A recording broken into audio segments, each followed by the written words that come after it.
He said I was not beautiful anymore. And slowly, I started believing him. Have you ever loved someone so deeply that you slowly disappeared inside that love? My name is Lily, and this is the story of how I lost myself, piece by piece, until one day I realized I was never the one who was lost. I still remember the day I met Ethan. It was raining, not the kind of rain that scares you, just soft drops tapping gently against the cafe window, like the world was whispering something I couldn't understand. I was sitting alone.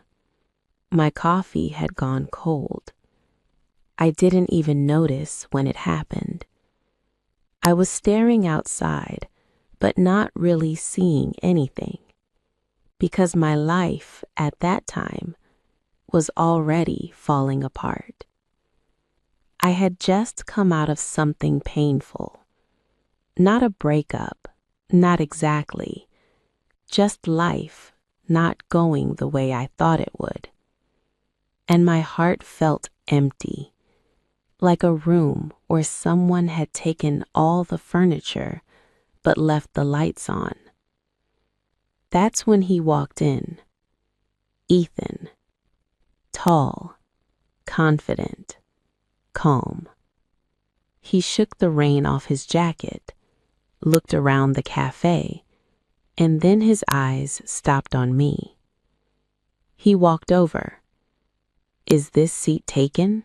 he asked. His voice was warm, simple. "No," I said. I don't know why, but I sat up straighter. "I'm Ethan. Lily." And just like that, something shifted. At first, it felt like a dream. Not a big, dramatic dream, a quiet one. The kind that slowly wraps around you. He listened to me, not just hearing, listening. He remembered small things, the way I liked my coffee, the songs I mentioned once and forgot about. He made me laugh, and I hadn't laughed like that in a long time. "You're different," he said one evening as we walked under streetlights. "Different how?" I asked. He looked at me like he was studying something rare. "Real," he said. "I like that." That moment, it stayed with me because I wasn't strong back then. I was tired, confused, a little broken, and somehow he became my strength. We spent more and more time together, long phone calls that stretched into the night, moments where we said nothing but didn't feel the need to. Walks that had no destination, conversations that felt like home. "I think I'm falling for you," he said one night.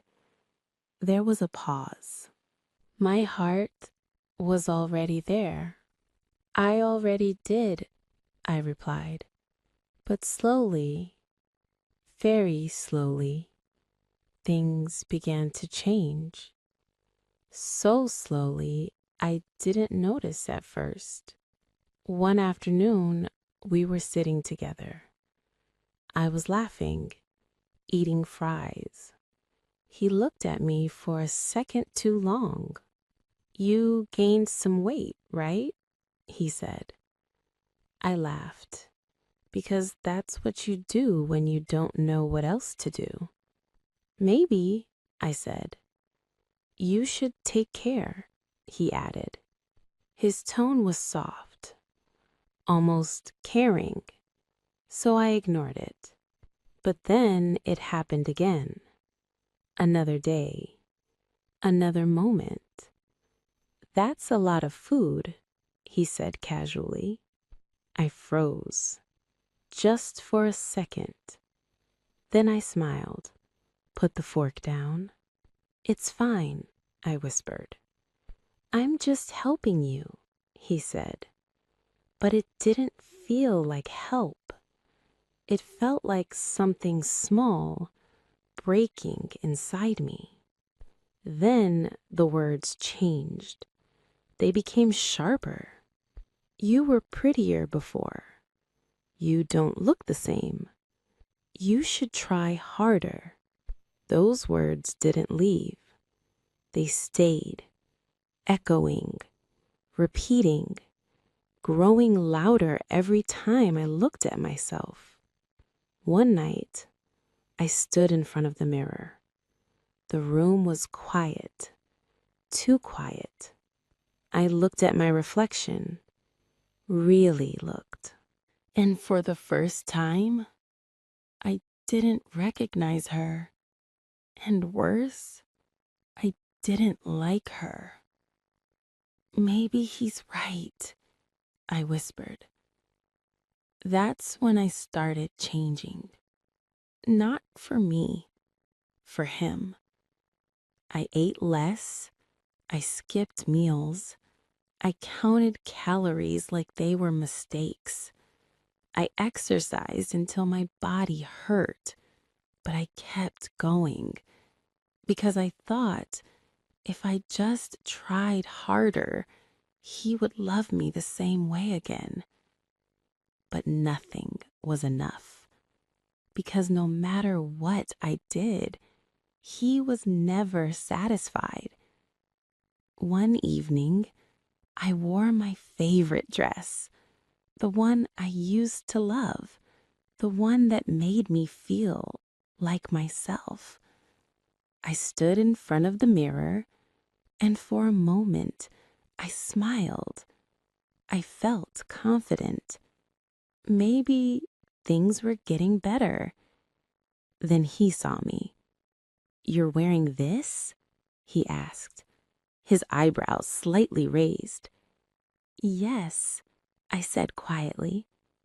It's too tight. That was it. Just one sentence, but it felt like everything collapsed again. Still, I went with him to the party. That night changed everything. The room was full. Music, lights, voices. But I felt out of place the moment I stepped in. His friends looked at me. Not directly, but enough. Whispers, small laughs, side glances. And then I heard it. Not his type anymore. My chest tightened. I looked at Ethan. He heard it. I know he did. But he said nothing. He didn't defend me. Didn't look at me. He just looked away. In that moment, I disappeared. On the way home, the silence was heavy. The kind that makes your chest hurt. Then he spoke. Lily, this isn't working. My heart stopped. What? I whispered. You changed. The words hit me like a wave. How? I asked. You're not what I want anymore. Tears filled my eyes. I'm trying, I said. It's not enough, he replied. That was it. No fight, no apology, no hesitation. He dropped me home, didn't get out of the car, didn't look back. That night, I broke completely. I sat on the floor, back against the wall, crying until I couldn't breathe, asking myself the same question over and over again. Why am I not enough? Days passed, then weeks, then months. But time didn't heal me. It just made the silence louder. I stopped going out, stopped looking in mirrors, stopped being me. One day, my sister sat next to me. She didn't say much at first, just held my hand. Then, softly, "You need help," she said. That's how therapy started. At first, I said nothing. I sat there, avoided eye contact, answered in one-word sentences. But slowly, very slowly, I opened up. One day, my therapist asked, "Why do you think you are not enough?" I froze. Because I didn't have an answer. Not a real one. Then she said something that changed everything. He didn't break you. He showed you how you see yourself. That sentence stayed with me. It followed me home, sat with me in silence. And for the first time, I started healing. Not for him, for me. I met a nutritionist, but this time, it wasn't about being perfect. It wasn't about being smaller. It was about being healthy, kind to my body. I started eating again, slowly, without guilt. I started moving, not to punish myself, but to feel alive. And little by little, I smiled again. Real smiles, not forced ones. Then came a new job, a new place, new people, a new beginning. That's where I met Dex. He was quiet, calm, kind in a way that didn't ask for attention. "You look tired," he said one day. I laughed softly.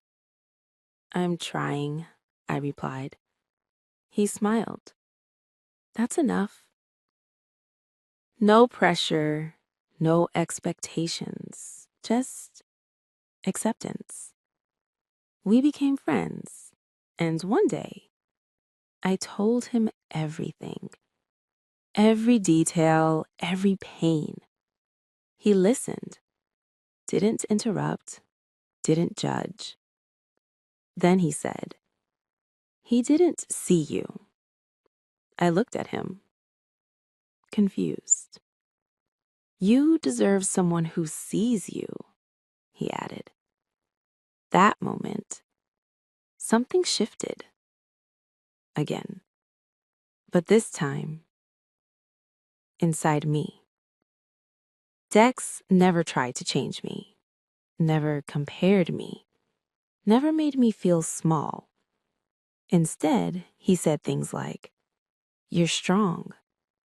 You're beautiful. You're enough." At first, I didn't believe him, but slowly, I started believing myself. I worked on my body, my mind, my heart. Not to become someone else, but to come back to who I was. And one day, I stood in front of the mirror again. Same mirror, same room, but a different person. And this time, I smiled. Months passed, and life didn't feel heavy anymore. It felt steady. Dex and I kept getting closer. Not fast, not overwhelming, just slowly, naturally. We spent time together. Coffee breaks that turned into long conversations. Walks after work. Quiet moments that didn't need words.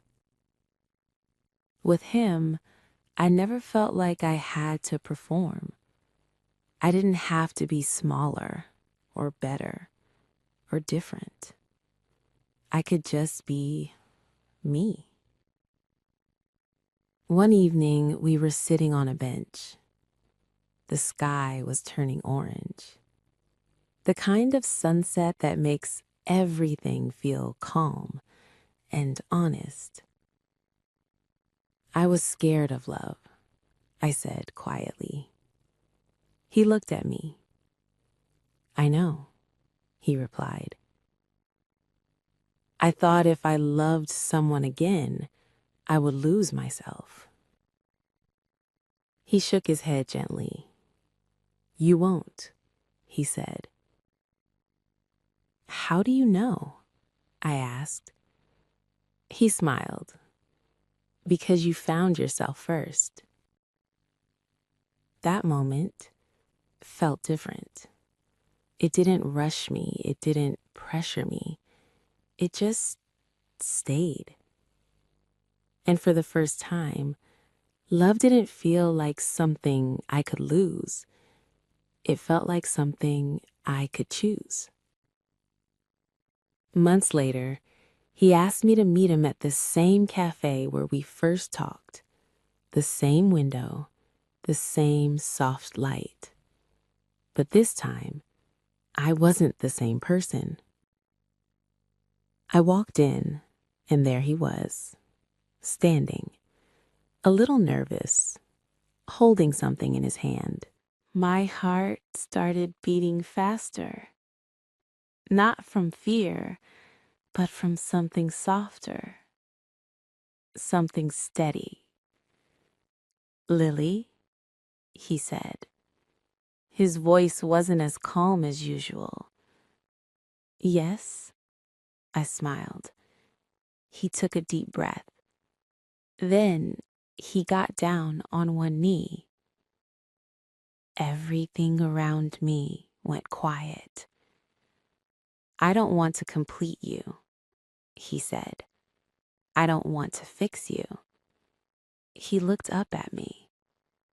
I just want to stand beside you for the rest of my life. My eyes filled with tears. Because the way you are, he paused, is already enough. That sentence felt like it healed something deep inside me. Not because he said it, but because I finally believed it. Yes, I whispered. And this time, I wasn't choosing him because I was broken. I was choosing him because I was whole. We got married, and life didn't turn into a fairy tale. It became something better, something real. It's been 8 years now. 8 years of small moments.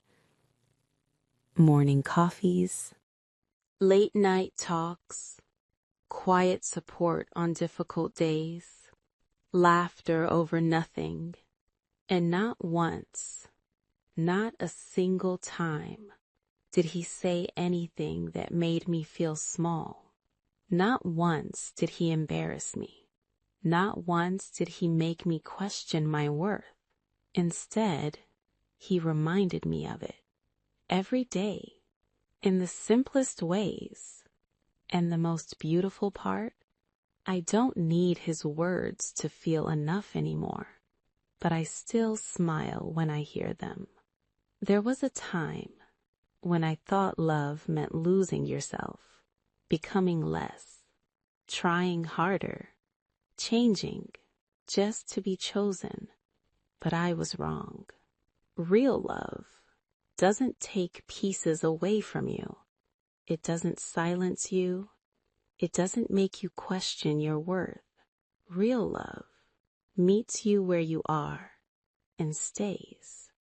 But here's the truth I learned the hard way. No one can love you properly until you stop abandoning yourself. I didn't find love when I met Dex. I found love when I finally chose myself, and he simply met me there. So if you're listening to this, if you're still trying to be enough for someone, stop. You are not too much. You are not less. You are enough. You always were. And the right person will never make you forget that. Thanks for listening to my story. If you liked it, hit that subscribe button, drop a comment, and tell me where you're listening from.